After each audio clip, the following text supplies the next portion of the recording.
यहाँ पे तमाम मेरी माताएं, बहनें, भाई बंधु, हमारी छोटी छोटी बच्चियां, हमारे सभी साथी, समाज सेवी सभी उपस्थित हैं। आप सभी का इस कार्यक्रम में तहे दिल से हार्दिक हार्दिक अभिनंदन करते हैं। आप सभी को झारखंडी जोहार करते हैं।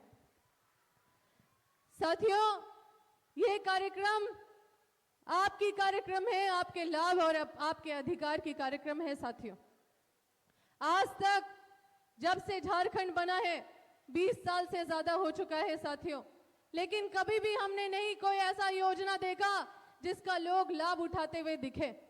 अगर कोई योजना टीवी पे आती थी या बड़े बड़े बैनर में दिखते भी थे तो नाम मात्र बस सुनने को मिलता था और अब भूल भी गए हैं कि क्या नाम था उसका, क्योंकि हमने नहीं जाना, हमने नहीं सुना कि उस योजना का कोई लाभ उठाया भी है कि नहीं उठाया है।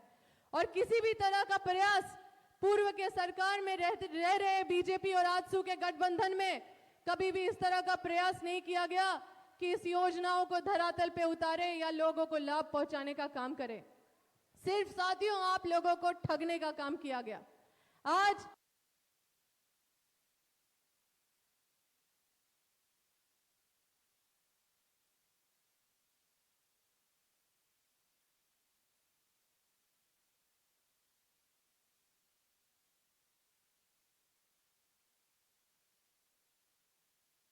कि सरकार आपके द्वार से लोगों को लाभ मिल रहा है। अगर लोग छूट जा रहे हैं तो एक बार फिर से सरकार आपकी द्वार का आयोजन किया जाए। और मैं धन्यवाद देती हूँ माननीय मुख्यमंत्री जी को कि उन्होंने ये दूसरे चरण में भी सरकार आपकी द्वार का आयोजन किया और दूसरी बार यहाँ पे उपस्थित हुए हैं मुख्य अतिथि के तौर पे। साथियों, हमारी सरकार एक काम नहीं अनेक काम की है, लेकिन हम सारे काम को यहाँ पे मंच में गिना नहीं सकेंगे साथियों, क्योंकि 2-3 घंटा लग जाएगा। और हमारे माननीय मुख्यमंत्री जी भी यहाँ पे बैठे हुए हैं, हमारे सीएलपी लीडर, हमारे पार्टी के नेता भी बैठे हुए हैं, आलमगीर आलम साहब भी बैठे हुए हैं। और साथियों, कई सबको सभी लोगों को बोलना है। मैं आप सभी को ये कहना चाहती हूँ कि हमारी महागठबंधन की सरकार ने गरीब तबकों के लोगों को, जो बूढ़े बुजुर्ग हैं, जो बच्चियां हैं, जो महिलाएं हैं, जो युवा हैं, हर वर्ग के बारे में सोचा और बहुत कम समय में बड़े बड़े ऐतिहासिक निर्णय लिए गए हमारे सरकार के द्वारा। साथियों, हमारी बच्चियों को पढ़ाया नहीं जाता था। ये बोला जाता था कि दहेज में खर्चा करें कि पढ़ाई में खर्चा करें। साथियों, हमारी सरकार इस गंभीरता को समझी कि हमारी बच्चियां नहीं आगे बढ़ेगी, अगर बेटियां नहीं आगे बढ़ेगी तो हमारा समाज कभी आगे नहीं बढ़ पाएगा।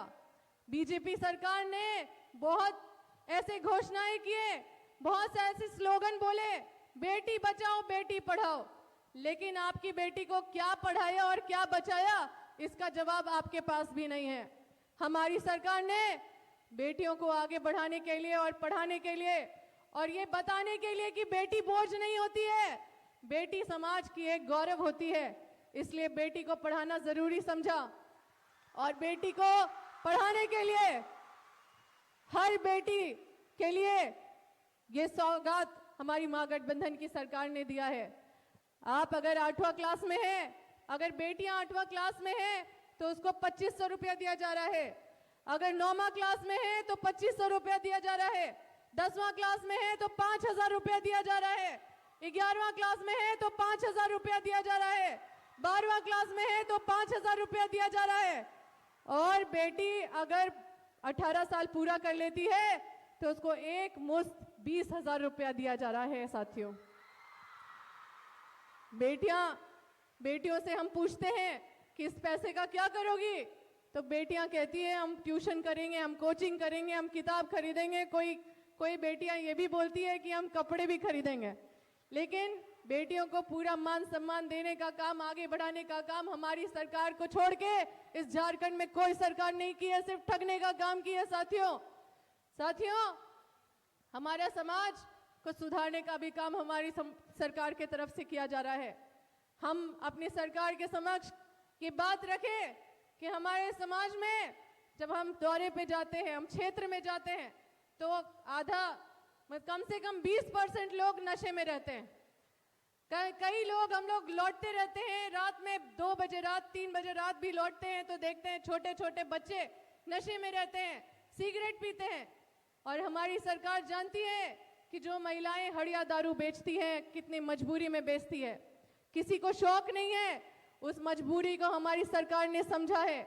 उनकी मजबूरी खत्म करने के लिए हमारी सरकार ने उनको पूरा सहयोग देने के लिए खड़ी है। और उनको हमारी सरकार, अगर आप हड़िया दारू छोड़ते हैं, आप आवेदन दीजिए कि हम हड़िया दारू छोड़ना चाहते हैं, हमारी सरकार पहले आपको 10,000 रुपया देगी, आप छोड़ देंगे आपको फिर 50,000 रुपया देगी।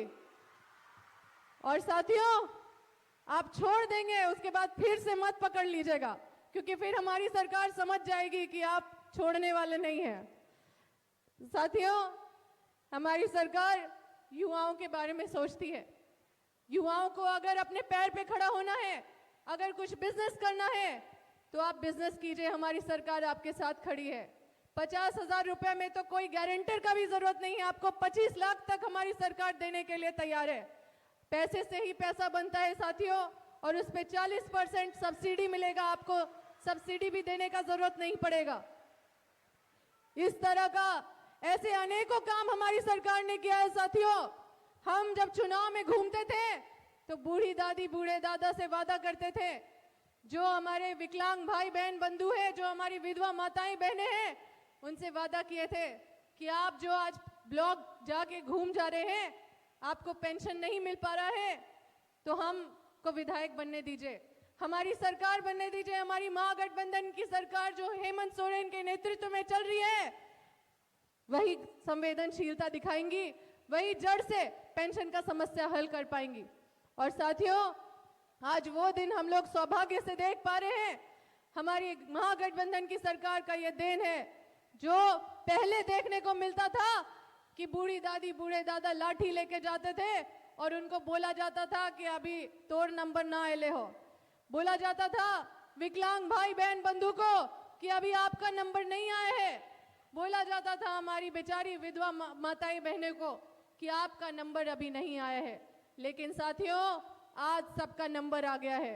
आज आप लोग फॉर्म भर के दीजिए और तुरंत ऑन द स्पॉट आपका पेंशन बन के आपको मिलेगा। ये है हमारी महागठबंधन की सरकार का सोच और ये है हमारी महागठबंधन की सरकार का संवेदनशीलता। साथियों, अगर आपके पास राशन कार्ड नहीं है, आप तुरंत फॉर्म भर के दीजिए, आपको हरा का राशन कार्ड तुरंत स्वीकृति होगा।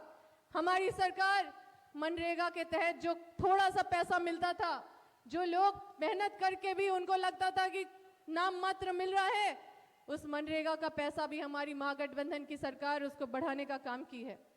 और मनरेगा के तहत अगर आप लाभ उठाना चाहते हैं तो आप जॉब कार्ड के लिए अप्लाई कीजिए, तुरंत आपको जॉब कार्ड मिलेगा और मनरेगा का फायदा मिलेगा। कई चीजें साथियों, समय कम है और बहुत सारे वक्ताओं को बोलना है, इसलिए मैं यहाँ पे उपस्थित माननीय मुख्यमंत्री जी और हमारे कांग्रेस के नेता सीएलपी लीडर को हम तहे दिल से धन्यवाद देना चाहते हैं। हमारे उपस्थित यहाँ पे सत्यानंद भोक्ता जी, हमारे रोजगार मंत्री जी को, श्रम नियोजन मंत्री जी को हम धन्यवाद देना चाहते हैं कि हमारे हेमंत सोरेन सरकार के नेतृत्व में जो इतना अच्छा कदम उठाया गया और हर एक व्यक्ति के बारे में सोचा गया, जो आखिरी पैदान पे खड़े व्यक्ति के बारे में सोचा गया, उसके लिए हम तहे दिल से माननीय मुख्यमंत्री जी का धन्यवाद देते हैं। मैं खास तौर पे धन्यवाद देना चाहती हूँ कि आज तक जो बीजेपी और आजसू के गठबंधन की सरकार ने ठगने का काम किया, ओबीसी का वोट बटोरने का काम किया, लेकिन ओबीसी के लिए कुछ नहीं किया। विस्थापितों का, झारखंडियों का को बेवकूफ बनाने का काम किया गया, उनको बांटने का काम किया गया जात से, धर्म से, लेकिन उनके लिए कुछ नहीं किया गया। वही काम आज हमारी महागठबंधन की सरकार कर रही है। साथियों, 11 तारीख को जो एक विशेष सत्र रखा हुआ है विधानसभा में, वो 1932 और ओबीसी को पास करने के लिए जो विधेयक पास होगा, उसके लिए हम माननीय मुख्यमंत्री जी को बहुत बहुत धन्यवाद देते हैं। हम अपनी गठबंधन की सरकार को तहे दिल से धन्यवाद देते हैं और आग्रह करते हैं कि इसको तत्काल से 11 तारीख से ये दोनों विधेयक को उसी दिन से लागू करा के ओबीसी के साथ न्याय किया जाए। हमने बहुत बड़े बड़े महासम्मेलन करवाए थे, हर जगह लोगों का यही कहना था कि हमारे साथ आज तक अन्याय होते आए हैं और उस अन्याय को न्याय में तब्दील हमारी सरकार कर रही है साथियों। और मैं यहाँ की रामगढ़ की समस्या तो लगातार यहाँ की विधायक हमारी बड़ी दीदी ममता देवी उठाती रहती है, उस पे भी माननीय मुख्यमंत्री जी के संज्ञान में सारा चीज है।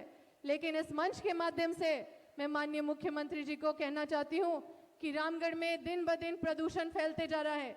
कई छोटे बड़े फैक्ट्री हैं, उन पे कोई देखने वाला नहीं है, कोई मॉनिटर करने वाले अधिकारी को हम लोग कई बार बोलते हैं, लेकिन वो जाते हैं और बस थाना पूर्ति करते हैं। इस पे हमें बहुत गंभीरता से जांच कराने की आवश्यकता है ताकि रामगढ़ को हम लोग पॉल्यूशन मुक्त करा सके। साथियों, एक और समस्या हम माननीय मुख्यमंत्री जी को अवगत कराना चाहते हैं कि जो विस्थापन आयोग का गठन, जो माननीय मुख्यमंत्री जी कहते हैं कि जल्द से जल्द होगा, कि रामगढ़ भी विस्थापितों से प्रभावित है, इसलिए जल्द ही विस्थापन आयोग का गठन कराया जाए। और एक और माननीय मुख्यमंत्री जी को अवगत कराना चाहते हैं कि यहाँ बालू की बहुत समस्या है। लेबर क्लास से लेकर ठेकेदार तक सब परेशान है बालू के अभाव में। अब एनजीटी का भी रोक खत्म हो गया है, इसलिए माननीय मुख्यमंत्री जी आप भी अवगत हैं और मुझे पूरा विश्वास है कि आप जल्द से जल्द ये समस्या का हल करके यहाँ बालू की उपलब्धि को सुनिश्चित करने का काम करेंगे। और अंत में मैं माननीय मुख्यमंत्री जी को ये आग्रह करती हूँ कि मैं राज्य स्तरीय ओबीसी सम्मेलन कराऊंगी विधेयक पास होने के बाद। और मैं इस मंच के माध्यम से आपसे आग्रह करती हूँ कि एक राज्य स्तरीय ओबीसी सम्मेलन में आप मुख्य अतिथि के तौर पे आके और लोगों को अपना मार्गदर्शन दे, ओबीसी वर्ग के लोगों को आप संबोधन करें। बहुत बहुत धन्यवाद। जय हिंद, जोहार।